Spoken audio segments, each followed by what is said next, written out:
पन्ना। 20,000 करोड़ की कोई फैक्ट्री लगवा देते तो कितने लोगों की बेरोजगारी दूर हो जाती। 20,000 करोड़ में अस्पताल बनवा देते तो कितने लोगों की जान बचती। लेकिन महान भारत देश के प्रधानमंत्री श्री नरेंद्र दामोदर दास मोदी जी अपने लिए राष्ट्रपति भवन के ठीक सामने 15 एकड़ मतलब 24 बीघा जमीन पर अपने लिए महल बनवा रहे हैं। नई संसद भी बनवा रहे हैं, मंत्रियों के लिए नए नए दफ्तर भी बन रहे हैं, राष्ट्रपति के लिए नया घर भी बन रहा है, उपराष्ट्रपति के लिए भी नया घर बन रहा है। हिंदुस्तान में एक तरफ कोरोना से मरने वालों के लिए जेसीबी से कब्रें खोदी जा रही हैं, दूसरी तरफ सेंट्रल विस्टा के लिए इंडिया गेट से लेकर राष्ट्रपति भवन तक का 3 किलोमीटर का लंबा रास्ता खोदा जा रहा है। गम में डूबे भारत के लोग पूछते हैं कि क्या देश को नए संसद भवन की और प्रधानमंत्री को नए घर की जरूरत थी क्या? क्या प्रधानमंत्री के 7 लोक कल्याण मार्ग पर 12 एकड़ वाले घर की छत बारिश में टपकती थी क्या? क्या 6 एकड़ में बनी संसद में सीलन पपड़ी की समस्या आ गई थी? क्या साउथ ब्लॉक नॉर्थ ब्लॉक में मंत्रियों के बाथरूम में फ्लश काम नहीं कर रहे थे क्या? क्या राष्ट्रपति के लिए भारत देश का 330 एकड़ वाला राष्ट्रपति भवन छोटा पड़ गया था? जवाब है नहीं, ऐसा कुछ नहीं था। हिंदुस्तान के प्रधानमंत्री को लगा कि इमारतें पुरानी हैं और वो हमेशा नए भारत की बात करते हैं, इसीलिए लेबर मिस्त्री लगवाकर अपने लिए नया घर बनवा रहे हैं। दुनिया क्या सोचेगी कि प्रधानमंत्री देशवासियों के लिए प्रधानमंत्री आवास योजना चलाते रह गए और अपने लिए एक महल नहीं बनवा पाए। कहते हैं कि देश की ही तरह पुरानी संसद और दूसरी इमारतों को म्यूजियम बना दिया जाएगा। हिंदुस्तान में जब हम दूसरों का इतिहास पढ़ते हैं तो पता चलता है कि शाहजहां ने जामा मस्जिद बनवाई, अकबर ने आगरे का किला बनवाया, बुलंद दरवाजा बनवाया, शाहजहां ने ताजमहल बनवाया, बाबर ने मस्जिदें बनवाई। तो हिंदुस्तान के हृदय सम्राट के नाम भी कुछ इमारतें तो होनी चाहिए थी ना।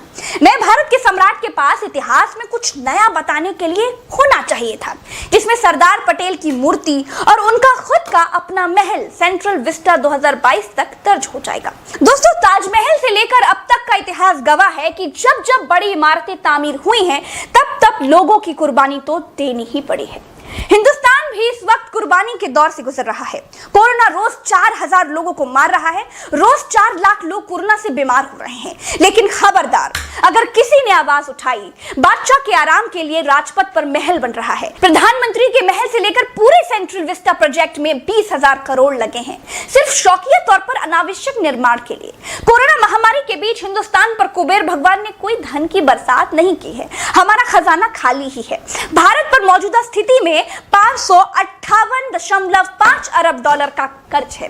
भारतीय रुपए में कन्वर्ट करेंगे ना तो आपके होश उड़ जाएंगे। हम चाहते हैं कि आप हमारा सच्चा वीडियो आखिर तक बिल्कुल होश में रहकर देखें, इसीलिए हम इसे डॉलर में ही छोड़ देते हैं। दोस्तों, जिन लोगों को ये सेंट्रल विस्टा वाली कहानी समझ में नहीं आई हो उनके लिए थोड़ा और आसान कर देती हूँ। ये वो तस्वीर है जो आप देख रहे हैं, इसमें आपको इंडिया गेट दिखाई दे रहा होगा, बीच में एक रोड दिखाई दे रही होगी। ये रोड संसद भवन के बगल में राष्ट्रपति भवन पर जाकर खत्म होती है। ये पूरे 3 किलोमीटर लंबी रोड है। इस रोड को राजपथ कहते हैं। इसी पर 26 जनवरी के दिन परेड निकलती है। जो रोड के अगल बगल हरी जमीन दिख रही है ना, इस पर बैठकर लोग परेड देखने आते हैं। लेकिन अब राजपथ के 3 किलोमीटर के इस एरिया में, जिसे सेंट्रल विस्टा कहते हैं, सड़क के किनारे मोदी समेत उनके मंत्रियों के सहयोगियों के घर, दफ्तर और नई संसद बनेगी। दूसरी तस्वीर देखिए, सड़क के किनारे भयानक तरीके से खुदाई चल रही है। मोदी जी का नया भारत दिल्ली में बनाया जा रहा है। नए भारत का मतलब तो आपको समझ में आ ही गया होगा। नए भारत का मतलब है भारत के प्रधानमंत्री का 24 बीघे का नया लग्जरी आलीशान घर। जिस मौजूदा स्थिति वाली दिल्ली को आप अभी देखते हैं, उस नई दिल्ली को दिसंबर 1911 में अंग्रेजों के शासनकाल में किंग जॉर्ज पंचम ने बनवाया था। हुआ ये था कि पंचम कलकत्ता से राजधानी दिल्ली ट्रांसफर करके लाए थे। उसके बाद राजपथ के आसपास के क्षेत्र में गोल वाली संसद, साउथ ब्लॉक, नॉर्थ ब्लॉक वगैरह बनवाया था। और जिस इंजीनियर को काम दिया था उसका नाम एडविन लुटियंस कहा गया। इसीलिए आपको नई दिल्ली को कभी कभी आप लोगों ने लुटियंस दिल्ली कहते हुए भी सुना होगा।